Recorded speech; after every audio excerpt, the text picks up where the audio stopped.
Now at 11, the other big story, the pre-dawn surprise arrest of longtime Trump confidant Roger Stone.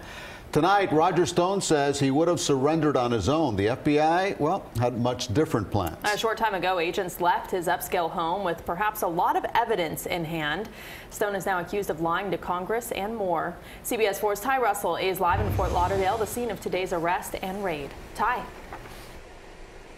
Well, Rutabaga and Elliott, Roger Stone just arrived back at his Fort Lauderdale home within the last 15 minutes or so. He told me he's going to go inside and see what, if anything, the FBI took. I was also able to talk to him just about today's events, and he told me he won't need to ask President Trump for a pardon because he says he's going to be acquitted.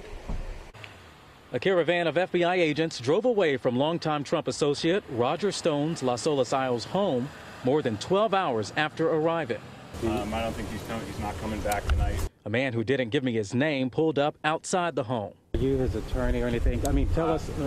I got nothing to say. A federal grand jury indicted Stone with 7 counts, including obstruction, giving false statements, and witness tampering. This is a part of special counsel Robert Mueller's Russian interference investigation into the 2016 election.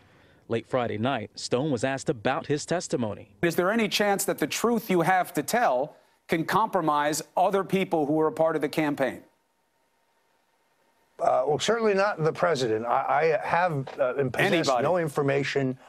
I have to know what the circumstances would be, but it's highly unlikely. Stone has repeatedly said he will not testify against President Trump.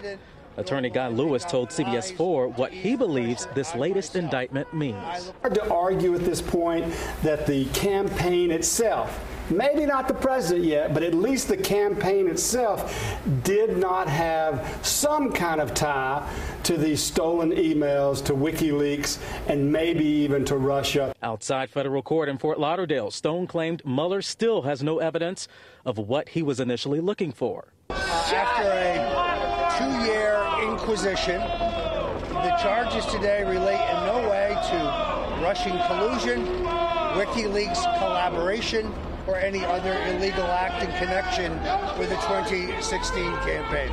He spoke in front of supporters and people who don't approve of him. This was after Stone appeared before a federal judge, and he was then released on a $250,000 bond. Stone says he and his attorney were not expecting the early knock on the door from the FBI. It's unclear what investigators found or took from his home. In a similar gesture made famous by Richard Nixon, Stone maintains he is innocent and plans to fight in court. So now what's next for Roger Stone? He will be heading to Washington, D.C., where he will have his next federal court hearing Tuesday morning. We are live in Fort Lauderdale tonight. I'm Ty Russell, CBS 4 News Tonight.